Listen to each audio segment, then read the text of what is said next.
Broadcasting from the heart of downtown Hollywood. This is SoFloRadio.com. SoFloRadio.com presents the Real Estate King of South Florida with your host, Philip Simonetta, PA. Founder of the Simonetta Group of Charles Ruttenberg Realty and the Real Estate King Coaching and Consultant Group, specializing in introducing structure, authenticity, and humanity into the real estate world. Not to mention a splash of wild and crazy. We bring you your host, Philip Simonetta, PA. Good evening, everybody, and welcome to the Real Estate King of South Florida. This is Philip Simonetta, joining you guys on a Christmas week episode. I wanted to welcome everybody, and I have my guest here this evening with me, Mr. John Ellis. He owns a company called ACT Now PMA, which stands for Private Membership Association. And what he does, he works with individuals, businesses to create privacy for themselves, to protect their assets, and to avoid their from costly estate costs, such as probate and things of that nature. So I wanted to introduce him quickly to say hello. He's here with us. Hi, everybody. Thank you, Philip. I appreciate it. And I'm looking forward to speak with you about what exactly you're doing with the trusts and all of those other options for people with memberships and organizations. And it's really interesting at this time of year.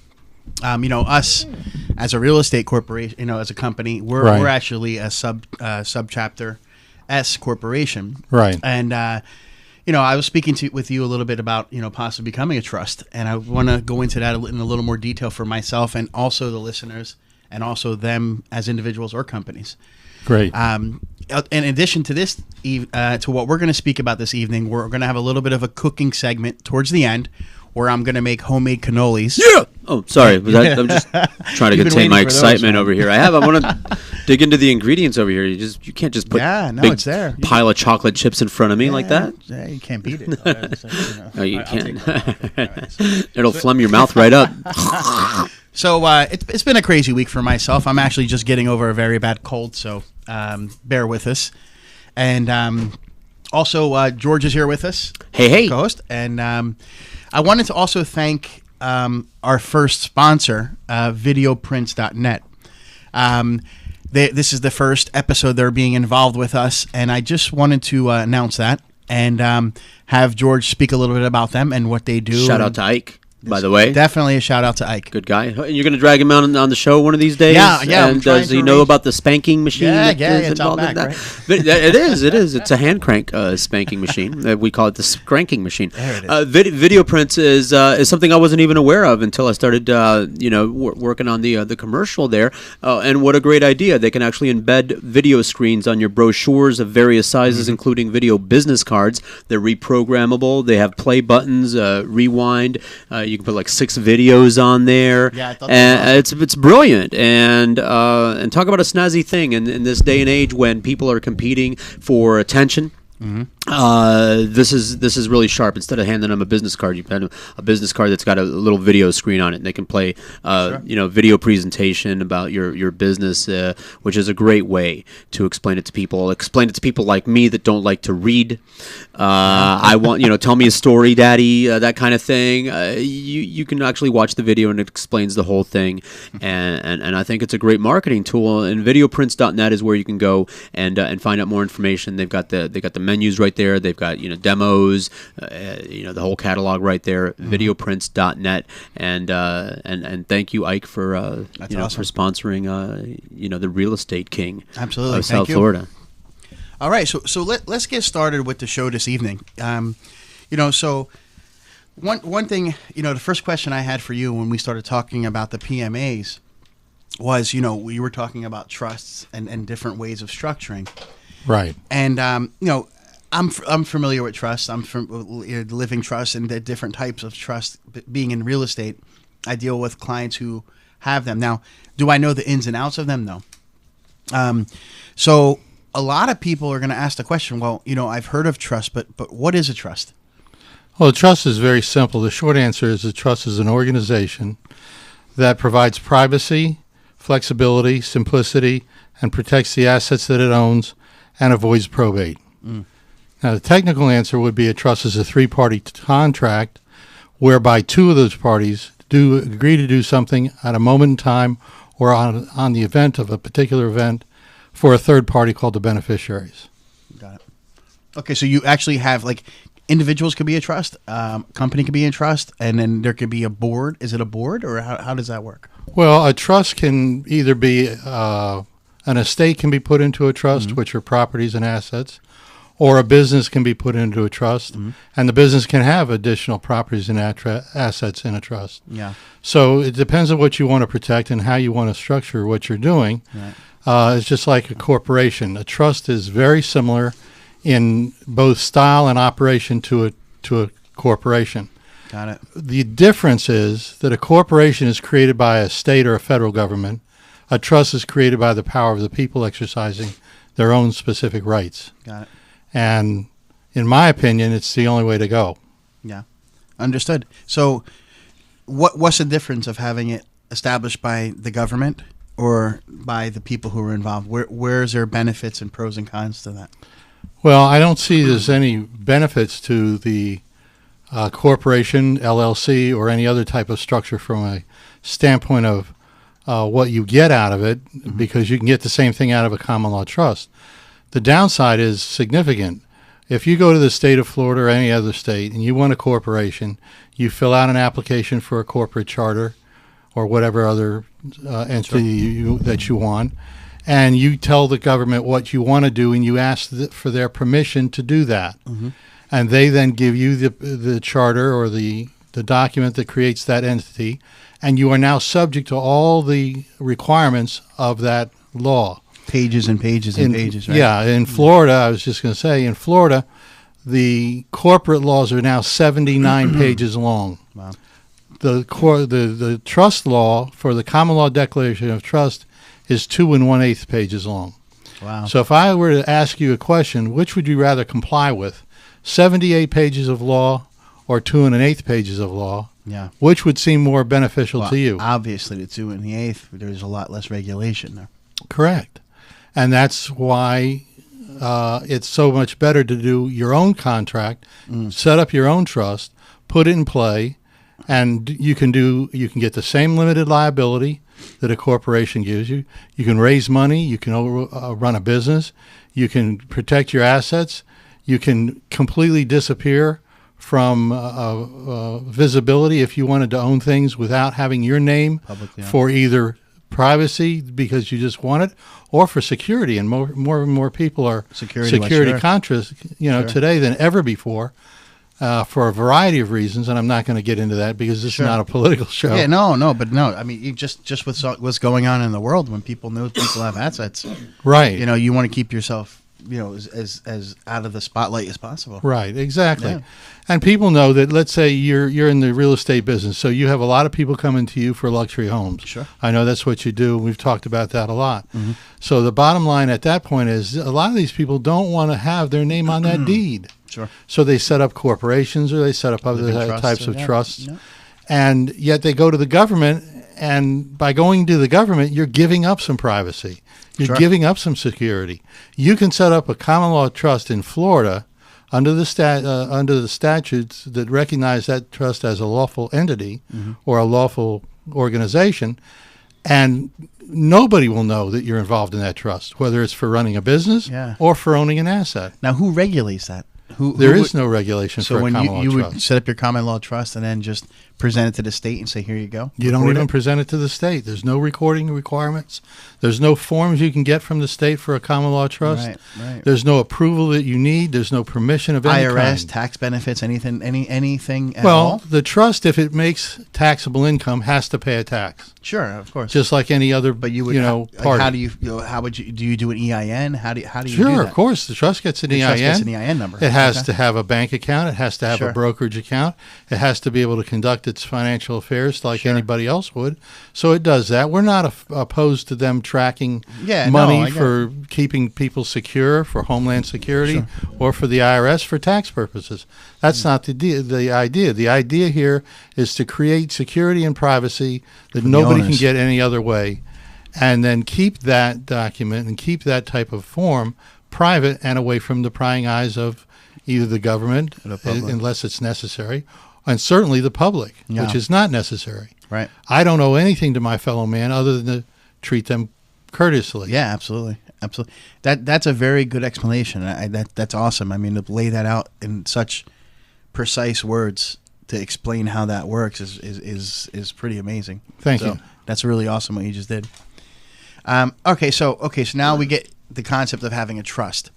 Now, what types of trusts are there? Because there are multiple types of trusts that are out there. So could you decide, state those and give us a little bit of an idea of what each one is and does? There are basically two types of trusts. There is the statutory trust and the common law trust. The common law trust has been around longer because it goes back into England common law, back into the 13th, the 14th, the 1500s, and it came to the United States when the first English explorers came to the United States.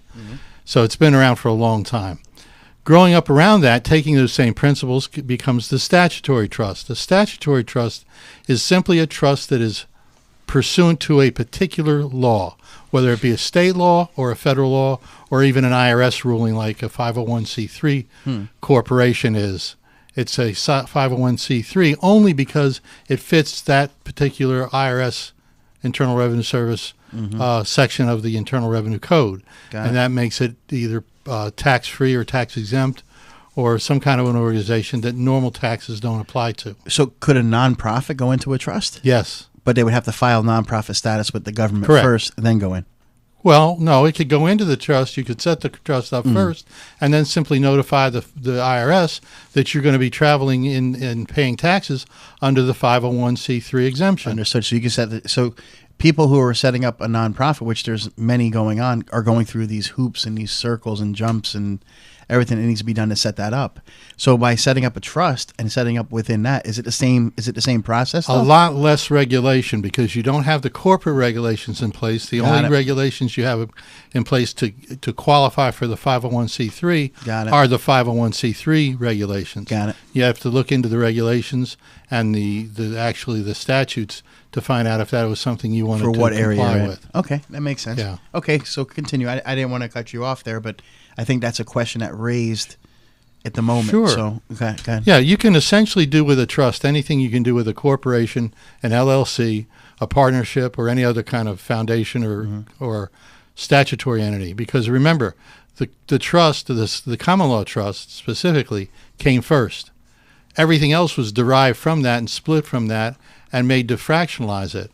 Yeah. Like you had raised up the living trust earlier in the show. And the living trust is a great trust, but it's only designed to do one thing. The one thing that it does, and it does it very well, is avoid probate. It does not give you privacy. It does not give you security. It does not simplify your life. Right. And it gives you no asset protection of any kind whatsoever. Because the living trust usually has the person's name in it. Yes, exactly. You're not really going private on that one. Exactly. So you know exactly who the trust is about, or it has the family name, and still the same problem rises. Sure. Got it. Okay, so that makes a lot of sense. Now,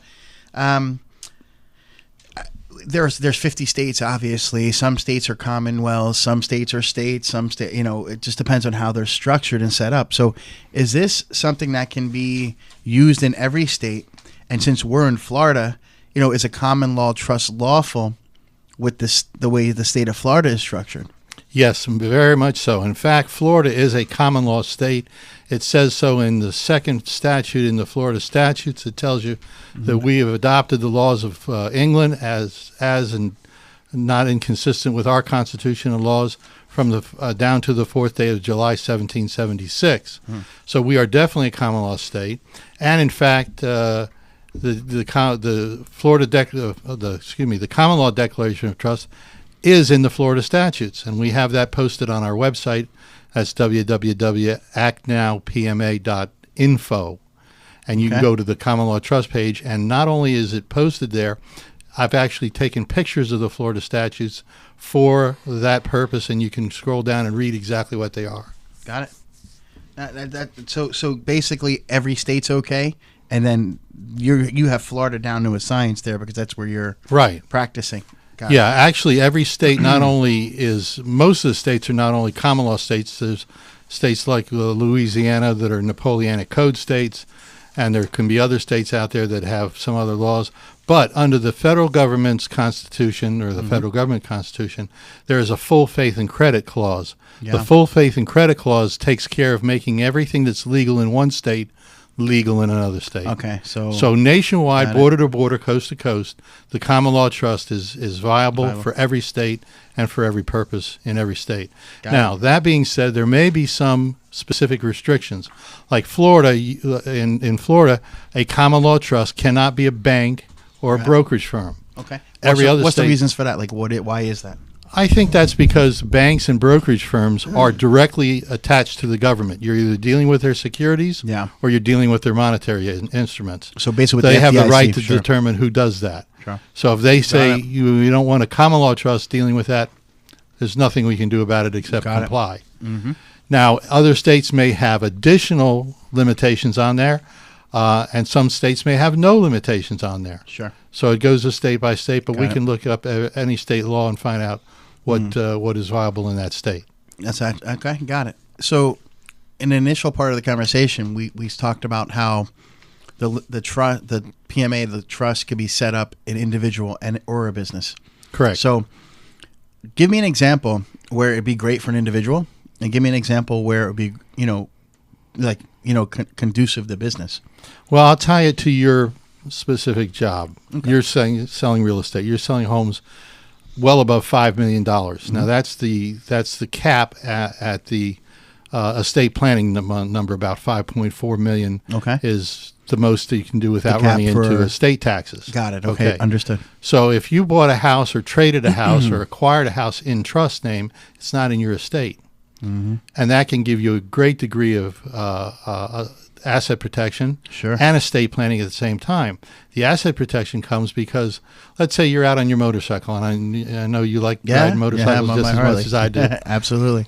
And you get into a car accident or an accident where you're causing it and the liability is going to fall upon you. Sure. And you have this beautiful $10 million house in your name.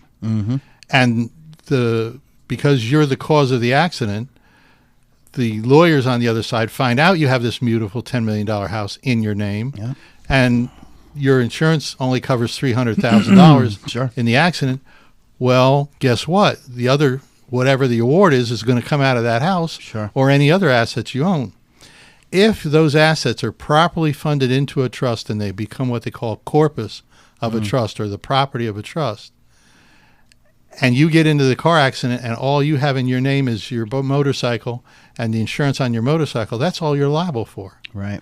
Because they cannot go to the trust to take the assets out of the trust that the trust owns. Now, there's one caveat there. You have to set the trust up first, and you have to move the assets into the trust in such a way that you're not making a fraudulent conveyance. No, of course. So if you set up a trust tomorrow, and then you would just, as an individual, would you have your cars and your vehicles and in your own name, and then the trust would be all your assets over a certain amount? I would never put a car, anything that's a plane or a boat, unless it was a huge yacht, and then it would be in its own trust. Right. In a trust that had anything else of value in it, because it can reflect. The owner of the property that does the damage and the operator of the property that does the damage are both jointly liable usually in a case. So even though that you didn't own the property in the trust, it could be reached if the trust owned that motorcycle. Right. Another question for you. So say, when you have multiple investment properties and you have one LLC and then you have sub-LLCs for all the properties. You do the same thing God with forbid trust. Somebody would trip and fall and try to sue you, and they're all not linked to the same LLC. They can't sue for the other property. That's correct. So is that the same thing with a trust? You have a head, like a main trust? Yes. Now, again, what's the benefit of doing that over doing the LLC? Separates liability, and you have the same asset protection you have with the trust. You don't have asset protection with an LLC. Yeah. You have the same privacy with the trust that you don't have with an LLC. And the same thing with the regulations too, right? I mean, you'd have a lot less regulations going in. Yeah, because an LLC or a partnership both have statutory regulations that you must comply with annually and that you must comply with statutorily to keep the corporate charter in place. Got it. That's a perfect example for individual. So give me an example where business, where it actually will supplement and bring value to that, having it as a trust instead of a corporation or an LLC. So when you're actually running a business, you're operating a service business, or even if it's a real estate business, you use the same analogy. Yeah. Again, you go back to the same privacy, asset protection, avoidance of probate. The business is going to stay operating long after the people that created the business and started it up and started making it profitable are gone. So that probate tax only comes into play when the trust empties itself and disperses all of its assets. So that might fall on the second or even the third or fourth generation. So how would that come? So if the business sells, would the new buyer buy the trust? He could. That'd be the easiest way. The easiest way is just like if it was a corporation, they take the corporation over, kind of thing. Right. Yeah. Same they thing. don't have to change. Like in your business, you have a $10 million home, let's say, and closing costs on a $10 million home would be normally how much? They're substantial. I mean, you're talking roughly. You're on a $10 million home, you're probably talking close to $100,000. Okay. So if I said to you, I can move you into this house with no closing costs simply by retiring the trustees and having the current beneficiaries giving up their beneficial interest and assigning the trustees to your trustees and the beneficial interest to your beneficiaries, and you've changed the ownership of the house effectively without 1 second worth of closing costs. Yeah. Well, you still have your tax transfer. You still have all that. Everything else but you're still applies. Yeah, That's correct. But you wouldn't have any. Yeah, I get that. Because the title to the property doesn't change. Right. The title stays the same. It still stays in the county recorder's office as ABC Trust. Right. So there's no property transfer. Sure. That's right. That. Absolutely. Interesting. Got it. So. Yeah. So I see exactly. I mean, the benefit there. I mean, it's huge. That's tremendous. And then with estates, how does that affect an estate? So if you have someone who's passed away, and would they have the family be involved in the trust prior? Oh, they could. Sure. Is that something you recommend? I mean, is that something? Yeah, many people do that. Yeah.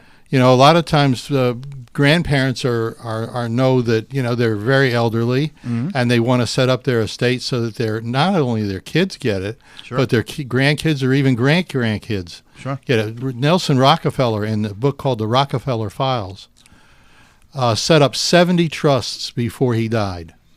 Wow. Now, I don't know what he put in there. He had Standard Oil at the time and a few other things that were considered nice assets. Interesting. But it took 70 different trusts to maintain his estate as one of the wealthiest estates in America at the time. Huh. He was considered at that time the richest man in the United States. Wow. So he obviously knew something. Yeah, no. I mean, you use that as like an asset protection, basically. Yes. Yeah. And actually, my next question was, how does a trust actually provide that asset protection? So that's kind of amazing how you just you went into that, and that's the next area I'm going to. Yeah. So we were actually progressively moving there. So how does that happen? Like legally and structurally, how do you set that up where you're actually protecting the assets? Well, it occurs as a simple property ownership device. In other words, if I own property and you get in a car accident and you're the cause of the car accident, you can't come to me and take my property away from me to satisfy a judgment against you for that car accident. Yeah, I get it. Okay? So it really doesn't matter that it's a trust. It just matters that the property is properly owned by something else or someone else other than you. Got it. Once you've taken it out of your name, that's where the asset protection comes in. Not the fact that inherently it's a trust. Now, It could be anything. taking it from one name to another, now, when you're talking about a property, now you have a mortgage. You have a deed. Correct. That's in a name. Is that with the mortgage in place, is that something that you can do? Yes. In fact, the deed, the actual mortgage follows the deed on the property. Okay. And there's a thing, I think it's clause 19 of the standard mortgage. Okay. It's called a due on sale clause. You're probably familiar with that. Yeah. Okay. So if you try to alienate your interest in a property and there's a mortgage on it, they can collapse the mortgage, make it due on sale, call it in as payable in full immediately.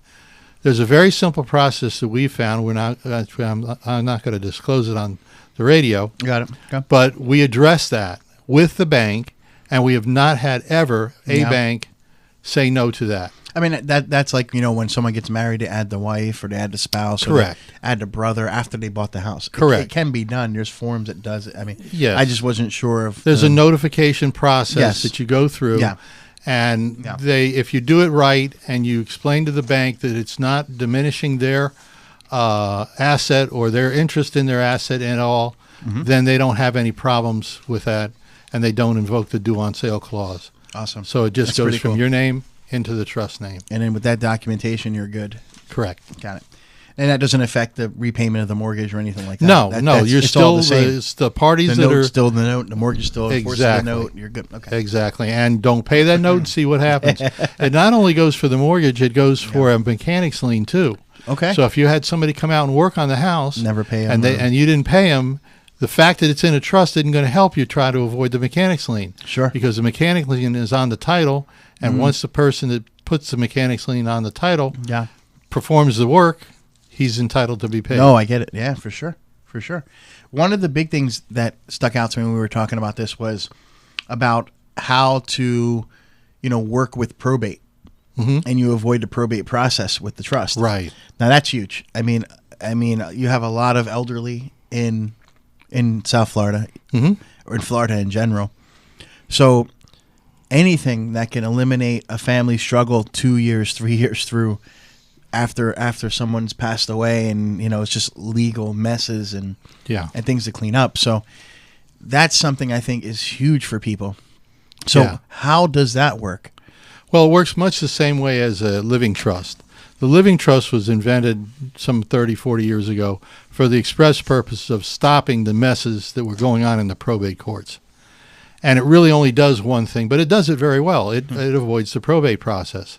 So I would encourage everybody, if they don't get a common law trust, at least go out. If you've got one or two properties, many people in Florida have a property here and a property up north somewhere. At least get your properties into the living trust so that your kids don't get whacked and they don't spend 18 months or even 2 years or longer in probate court trying to divide the assets that the estate has. Sure. And that goes even if you don't have the estate tax coming in at about $5.5 million. So today it wasn't like 10, 20 years ago where you only had $500,000 for an estate before your taxes started at, or $1 million rather, at 55%. Now you can go $5.5 million. That's because, a lot of properties have appreciated. If you look at what in Florida, what it might have been $1 million home 12, 15, 18 years ago, now could easily be a $5 million home. Sure. It didn't change. The only thing that changed is the apparent value of it. Yeah. So the tax code has taken that into consideration and adjusted those figures accordingly. Sure, absolutely. Okay, and talking about a different trust, what is the most popular trust that you've dealt with? Like, what's the most popular one you're? The one I hear the most of is the living trust. Okay. I mean, everybody's got one. Most of them aren't funded, which means the assets haven't been placed in it. So they've got this wonderful document sitting in the drawer in their legal stuff, and it absolutely does nothing or will do nothing for them because they haven't funded it. Yeah. We teach people how to fund the trust. We help and make sure that the assets are moved into the trust properly in trust name, so that in the event something does happen, whether it's a death or any other kind of trigger where the trust has to, start paying out to the beneficiaries, then it's got the assets to do that with. Yeah. And if there's an attack on the assets of your assets, the trust has those out of the way and in its own name, so that your liability does not attach to those properties. So I hear that's the second time I heard you say about moving them in properly. I guess there's an improper way of moving. Yeah. It's like a proper movement would do if you had a house and you wanted to put it in trust. would be to redo a quick claim deed, take it down to the courthouse, pay the doc stamps, and have it officially moved into a trust. Got it. Now it's not owned by you anymore. Sure. It's owned by that trust over there. And then how do you assign who operates the trust? Well, you want to get a trustee that you trust, a man or a woman, or preferably 2 or 3 people, to make up what's called a board of trustees, because they're the ones that are going to take your contract, and this is where your directions come in, because your contract is going to put what you want to happen to those assets. Their job then is to administer the trust in such a way that those directions are taken care of. Right. So then, a couple attorneys, couple people who are of proper character. You can have anybody you want. You have a priest, a rabbi, a minister, an attorney, a CPA, an accountant. That sounds I know a joke that starts like that. That sounds like a party. Could be. Priest, rabbi, and a minister walk into a bar. And, so let me get the drums out here. No, I get it. Okay, so that's interesting. So there's more to that. There's more to that process. Okay. Your trustees have to be well thought out people that you feel very, very confident in and have proved themselves under fire, hopefully. Yeah. So that you know that they're going to do what you request them to do in the contract. Sure. All right, and after having this conversation, I mean, it's an enlightening conversation. The listeners who are, watching the show, and also anyone who's going to hear this after, through YouTube and through different podcasts, what should really trigger them to really consider at least hearing this out, giving you a call, finding out the details, how it could help them plan for their family in the future, with their estate planning. Why? Give me some of the things that really should stick out to them.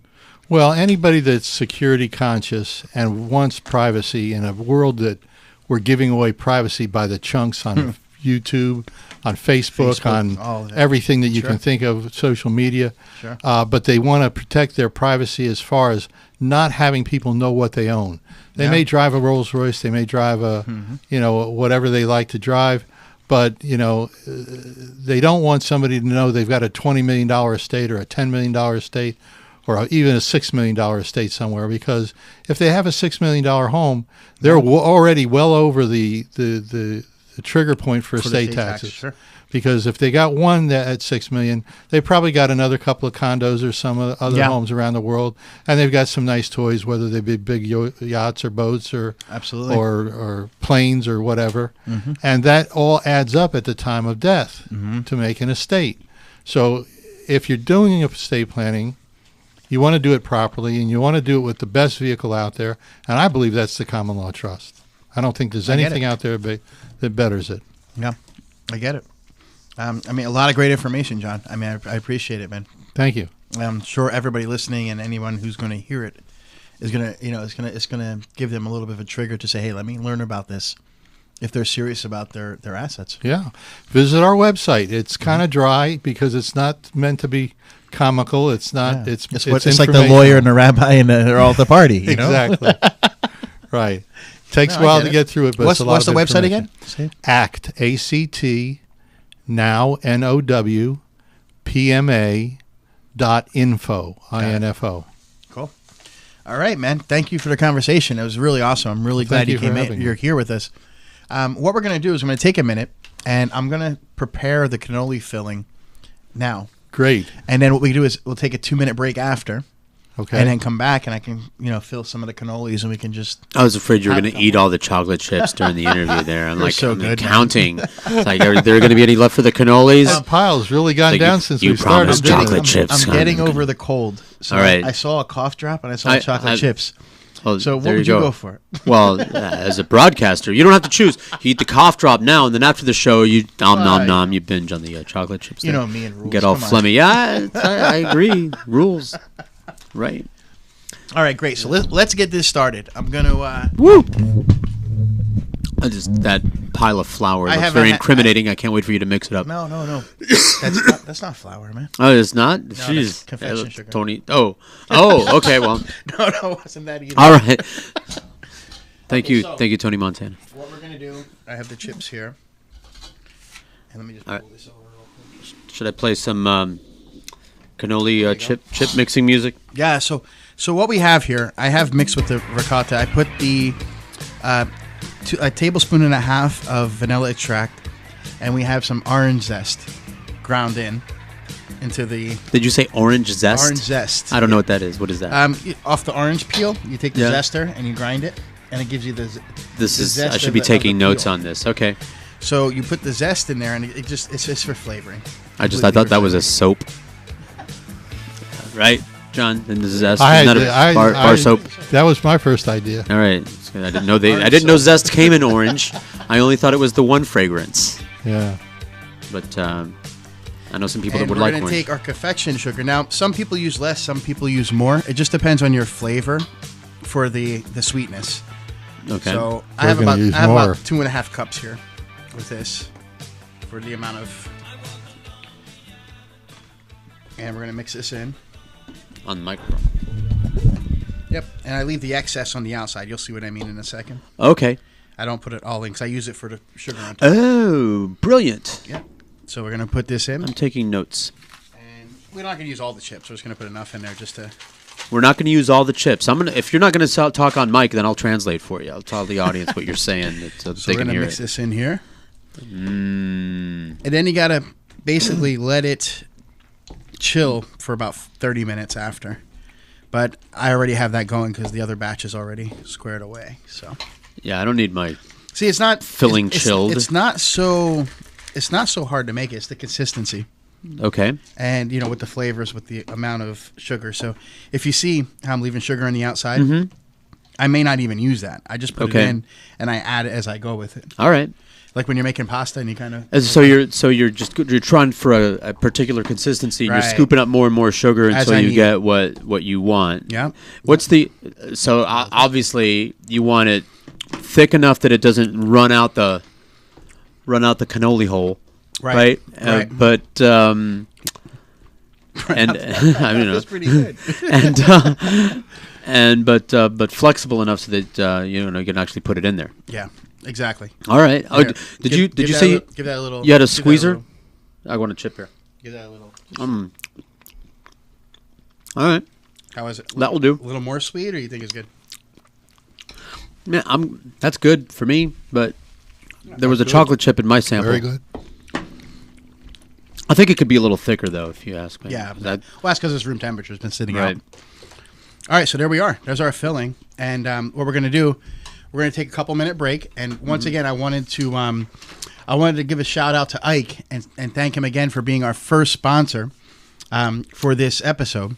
Thank you. Video prints. Videoprints.net. You got to check it out. It's really awesome concepts where he's in basically importing video into traditional medias as brochures, business cards, different sizes. Yeah. I'm actually going to have a couple made with my real estate, and we'll use them as samples so we can get them out. We actually spoke about clips from the show, absolutely. Yeah, we can do clips and highlight use it as marketing. With some of the other shows. Your friend Mark is really good at editing, and he can whip one together for you. Yeah, Mark, he's still out of town. I got to get in touch. Oh, with him. did he just disappear? Was he kidnapped? No. He's actually they've been pretty busy with work and family, and he has some things going on. So a lot of training actually out of state. He's been out of state for a bunch. So, okay, I'm going to put this in, and we'll be back in just about 5 minutes. This is Philip Simonetta, the Real Estate King of South Florida, coming from SoFloRadio.com. We'll be right back with more of the Real Estate King of South Florida. Put a team of professional consultants behind your home or business computer with Key Information Solutions, providing solutions to your internet and computing needs while keeping you on the cutting edge of technology. Preventative maintenance and networking support, hardware and custom-built computers. Let Key Information Solutions be your personal tech staff for your home or office with affordable hourly, monthly, or annual rates to fit anyone's budget. Call Key Information Solutions now, 954-973-3374. That's 954-973-3374. Or visit keyinformation.com. Here's the latest ratings you asked for. What is this? Where did all our listeners go? SoFloRadio.com. SoFlo, what channel is that on? It's online, sir. It's Wi-Fi radio. Oh, I see. But what channel is it on? Put your business on the leading edge of media advertising with the SoFloRadio.com network. Unlike antiquated AM or FM radio, your professionally produced 30 or 60-second ad will be heard live on SoFloRadio.com during the day and will be downloaded thousands of times a day on SoFloRadio.com, as well as being heard on our free podcasts on iTunes. Wi-Fi radio and Bluetooth are now available with BMW, Ford, GM Cars and Trucks. Don't get left behind. Contact SoFloRadio.com for details and our very affordable rates. SoFloRadio.com. Stay ahead of the game. Curious about your property value? Find out for free. Compliments of the Real Estate King, Philip Simonetta, PA, at thefreevalue.com. Now, back to the Real Estate King of South Florida.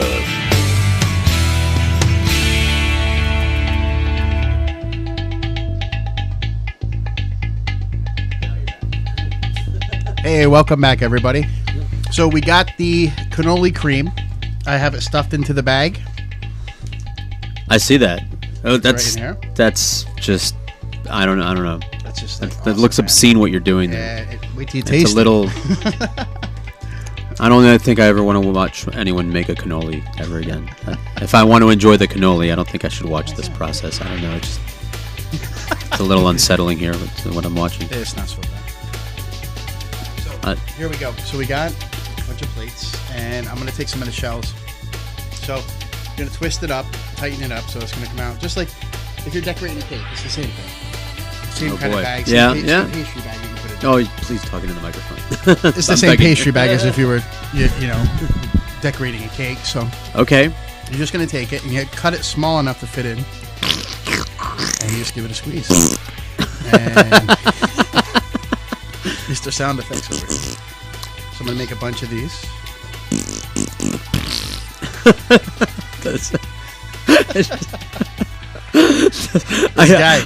I take it back. It's actually kind I of think fun. that goes back to Kind of fun to Neil watch. Rogers' day. Yeah. I'm going for ratings over here. Where do you get the cannoli shells? Now the cannoli shells, you can make them. They're very easy to make. The thing is, when you make them, they're very fragile. Okay. Thin. These, I actually buy them. They're almost as good as tasting as if you make them from Restaurant Depot. Okay. Like I said, you can make them, but forget traveling with them. Like if you're gonna make them, you fill them there and you eat them. Like you don't. Okay. They're not gonna hold up. So these are the closest thing to the real. You know. How do you to make the real ones? Is it like a crepe? It's basically like a dough. Okay. And you have a metal like cylinder, and you All wrap right. them around them and you fry. Oh, you They're fry? actually Oh, they're fried. Yeah, Okay. they're fried. Yeah. I thought they were baked for some reason. Yeah, you cut them in the shape, and you, That's you why they're roll them with extra the- yummy. You roll them with the metal cylinder and straight into the fry. What did you in a deep fat fryer? Yeah. My grandmother used to make them. Now, do you fry them while they're wrapped around the metal cylinder, or you just? Yeah. Okay. Yeah, you put them, you wrap them, put them right in, and you pull them. Okay. Out. Yeah. Metal cylinder gets really hot then. I Yeah, imagine. it does. Okay. I've done it. I mean, there's cylinders that are multi, so you're not doing one Okay. at a time. There's all different. Yeah. All right, sounds dangerous, which makes So- it extra yummy. 'Cause- So here we go. We're gonna give this a shot, and we're gonna try these, see what everybody thinks. So Okay, well, There you go. here we go. Right I'll take one of these. this is the there we finished go. product once you have them chilled you. in the right consistency. Very good. That's delish. So there's something I was thinking about doing, starting after the holidays. Is Very good. Doing something, to give back to my clients and my community. Just for fun, was having like a free cannoli Friday. So Wow. make up a whole bunch of these cannolis and just give everybody one free. And Just one? That's all- that's all I get on a Friday? Just one free. This size here? Yeah, just All this right. size. One free. Keeps them All coming right, back that's not every going to get me Friday. to drive all the way up to Well, if they're there, your office. you're not gonna have to, well, it Well, may. It what just else may. you got? It might. It just this may. is really good. Can I watch you make them? Because that was kind of Yeah, I mean, we would make them. I can't physically make them every week, but I would have somebody there and doing that as well. And also, we're launching our our Wine Down Wednesdays starting this January 6th. Did you say wine? Wine Down Wednesdays. Okay. Which is going to be an evening event at our office, 3323 Northeast 33rd Street, right on A1A in Oakland Park. And what this consists of, we're calling it Wine Down Wednesday because it's going to be complimentary wine, cheese, food, have some entertainment. And every Wednesday night from 6 to 10. It's not going to be every week, but it's going to be the first or second Wednesday every month. Okay. We haven't decided yet. And there's two things. You could either bring your own bottle of wine and we supply all the food, or we're going to supply some house wines, 3-4 different kinds of wine each time. And just have a little bit of an event and have some fun. I can find some really cheap wine. Yeah. Liquor store over here, they have a sale bin. Yeah, there's some great wine, too. That kind of pile the wine in there, So, every week it's going to... $4 every a bottle. first or second Wednesday. And we're going to just have a little event where people can network, come, hang out, get to know us, see what we're about in the community, and how we can help them with their real estate needs. And there's going to be other business people there. On our block, we have restaurants and clubs, and there's a rock bar, there's a blues bar. It's in a whole area. There's a cigar lounge, and there's all different kinds of shops. It's called the North Beach Shops off of A1A in Oakland Park. So it's really a cool little spot, like a really great place to hang out. Happy hour kind of thing, or late night happy hour. So I just wanted to introduce that. And talk about a little bit about how we give back and what we're doing in addition to our real estate. I mean, real estate's our passion, it's our love, it's what we do. But there's a lot more the community needs, and a lot more, relationships that I sense from people out there. There's a lot of people, especially now with the holidays. A lot of people, they're short, they're cut, they're dry, they're just doing what they have to do, and it's like motions anymore. Why'd you call me all those things? Just because it's true, there's no reason to bring that up in the middle of the show. That's my problem. I do that, man. I'm short, I'm cut, I'm dry. All these shortcomings. You got to expose me to the audience there. But I'm going to eat another cannoli and so you would dry for it. You would dry for it. I'm going to fill in my wounds with this ricotta. You want another one, man? Yeah. I thought we were limited to one. No. Look at this bin. Leave the plate. Take the cannoli. I gotta go visit some people after the show. Can you squeeze some of those? I got a bunch here, so we can do that. That's not a problem. It would be horrible. So that's what we're doing, man. And I really want to involve some great real estate people with me. We're building our team right now. We have 2 new agents who came with us from larger companies, which is actually it's a really nice compliment to me for what we're building with our system and our team.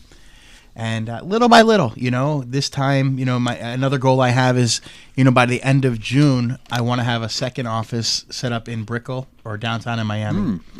So I really need to get this team here up to 10 agents who are very, proficient. And then it's going to be on to that one. I saw the video that we played last week. Mm-hmm. The coaching. Mm-hmm. The coaching, and you're talking about recruiting agents. Yeah. I run into people with a real estate license, like daily. Everyone's a real estate agent. Everyone's a DJ. Yeah. The playing the computer kind of DJ, not the that kind. So I always think I should send these guys to Phil, but I don't know what you're looking for. Besides that, they just have a real estate license. I tell you what, even if they don't have a real estate license, there's one thing I'm looking for: heart. Heart? If they got it, if they have a need and they have an interest to get in, to start a career, that will create wealth for them, not just make money. All right. I'm talking, where I can train them. I have a 23-step system, which if you saw last week's show, you would see it. I can train them and teach them the business. You can see last week's show. Yeah. On the realestateking.com. REKingRadio.com. REKingRadio.com. All your previous shows are on there. Watch the video, listen to it, load it into your pod or your phone and listen to it while you're driving. You can get there from the SimonettaGroup.com too when you click the watch live in the past episodes. And the thing is, in our industry, there's one difference, there's only one difference of what someone who made $10 million last year did and someone who made nothing last year did that has a real estate license. Because they take the same test, they go through the same training, they go through the same law classes, they get the test, and then they graduate. They hook up with a broker, whoever they're going with. They go through whatever training, and then they start working. And there's one difference of what the guy that made $10 million and the guy that made nothing did. And it's what they do with their time from when they wake up till they go to bed. That's it. Really? It's the same license. There's no difference. So it really blows my mind how many people are out there that say they want to do it, but when you train them and teach them, they don't do it. Like I give them every possibility. All right. They could sit there and they could watch me make a cold call and call somebody and see me set an appointment, and they still won't do it. And there's a fear. That would be me. There's a fear. But let me tell you something. If that call turned into an $18,000 commission, which one did just in front of somebody, like how do you not make that call? Right. Like, listen, your kid is hungry, right? Mm-hmm. Now, you can come here and learn this business, and I can teach you how to make 3 deals a month at $18,000 a pop. Wow. Now, where are you going to go make that kind of money? Yeah. What if you're a horrible salesman like me? But it's not. That's why I'm in broadcasting. But here's the whole thing, George. I'm not selling anything to anybody. Okay. I'm calling them up. They have a need. Yeah. I am the best option for them. Oh. The job I do, the system I have, and the way I negotiate, and the deal I get done, it can't be beat, man. You're certainly the best cannoli option. I'm just going to say that right now. I don't usually go for seconds on cannoli. A friend of mine, she says her son, my son just got his real estate license, and he's like 20, 21 or something like that. And I'm thinking, and I thought I should send this guy to Phil, but I don't know. Would you, can you mold a young punk like that? For me, it's easier to mold someone who's never been in the business. Than to take someone who knows everything already and then teach them. Yeah, well, that's the same thing with the broadcasting. In my business. Now, listen. I met a kid in Miami. Never met him before. 23 years old. Okay, I met him at Art Basel. Kid just closed a $30 million deal. Wow. You know what that is? I don't know. That's a $420,000 commission. I bet he's got a nice watch. 23. 23-year-old sharp kid. Yeah. And this kid, I mean, why can't a 21-year-old kid do that? Why not? He just needs a proper instruction. Sure. In real estate, I'm going to give you another example. I know we're running short on time. No. But in real estate, I'll give you another example. What happens is when you're dealing with a client, a client is only going to ask you 40 objections, 40 questions. They're not going to say, what'd you have for dinner Thursday night? Okay. So now think about this. If you're in real estate, you're calling somebody up, and they're only going to tell you 40 different things to get you off the phone. What happens if you could master the 40 different answers? Right. You could take 1 week of your life, be trained, and master these answers. So whenever someone talks to you, you spit them back and hit them. Mm-hmm. I don't care if you did real estate for 2 weeks or 20 years. You're going to sound like a professional because I'm going to teach you the answers to the questions. The audience can't hear me nodding. I'm nodding a lot and that's and that's what it is. It's not just about money. Okay. We talked about this before. Money for me is the byproduct. All right. Okay? You have to make money, of course. We all want to live. We want to have nice cars and things and, go out and live life, right? Cannoli's cost money. Right, exactly. So what I'm trying to say is, we all want nice things, but when your true intention is really to help somebody get to where they got to go. Okay, if it's selling a house to move closer to a parent who's sick. That's me. That's why I'm an Uber driver. Not just kidding. I'm not an Uber driver. So, my car's too old. But you hear what I'm saying, right? So if you can just get the money out of your head, because the money is going to happen when you do the deal. Well, that's easy for me because I'm lousy with that thinking about money. That's why I don't have any anymore. And it's not about being a salesperson. It's just really about caring about what you do.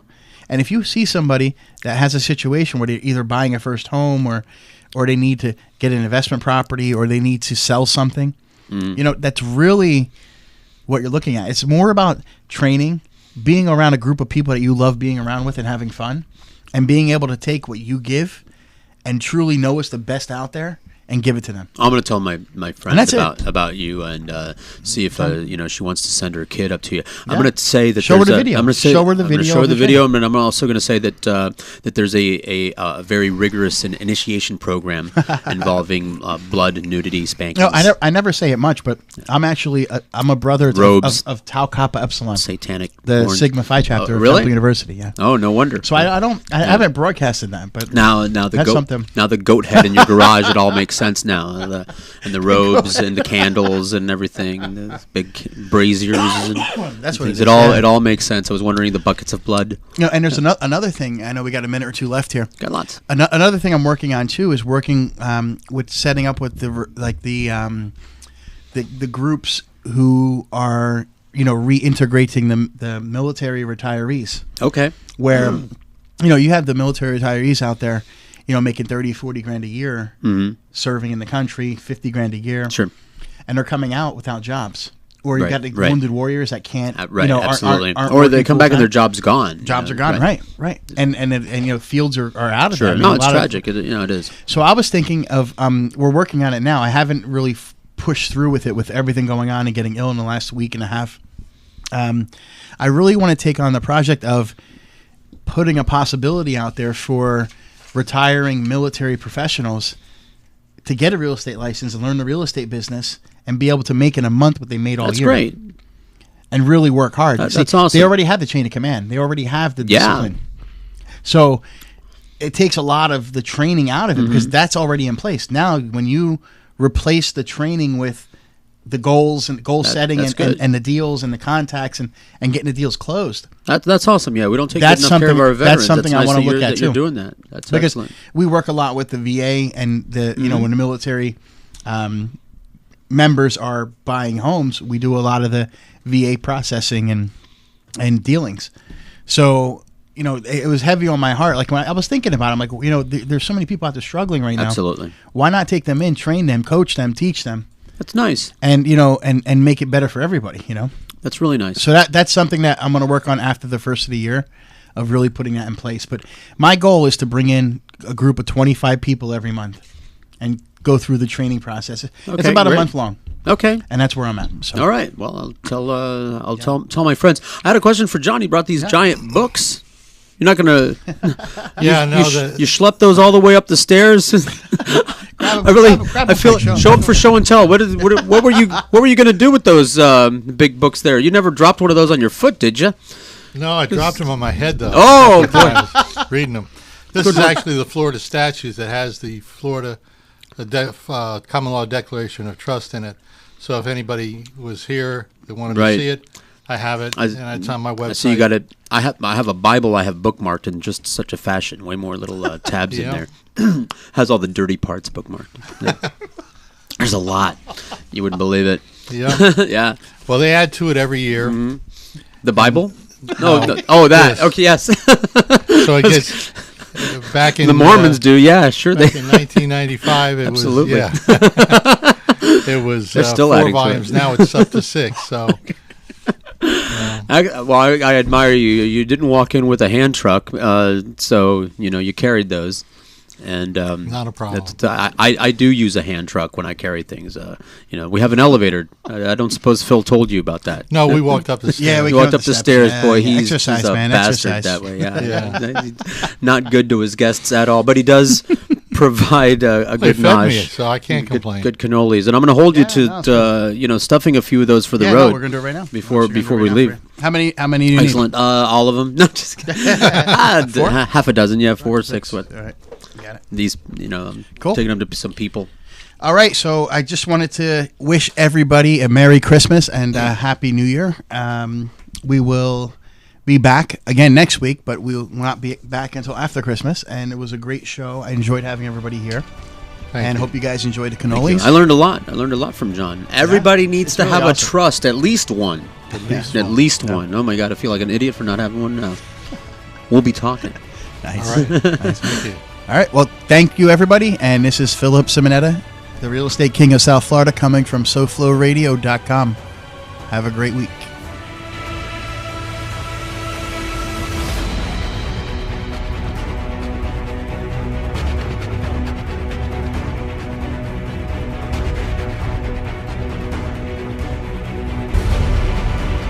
You've been listening to the Real Estate King of South Florida, Philip Simonetta, PA. The Real Estate King can be heard every Tuesday from 7 to 8 p.m. on SoFloRadio.com. To find out more about the Simonetta Group of Charles Rutenberg Realty, visit agentofluxury.com and learn more about the Real Estate King coaching program. visit realtormarketingcoach.com.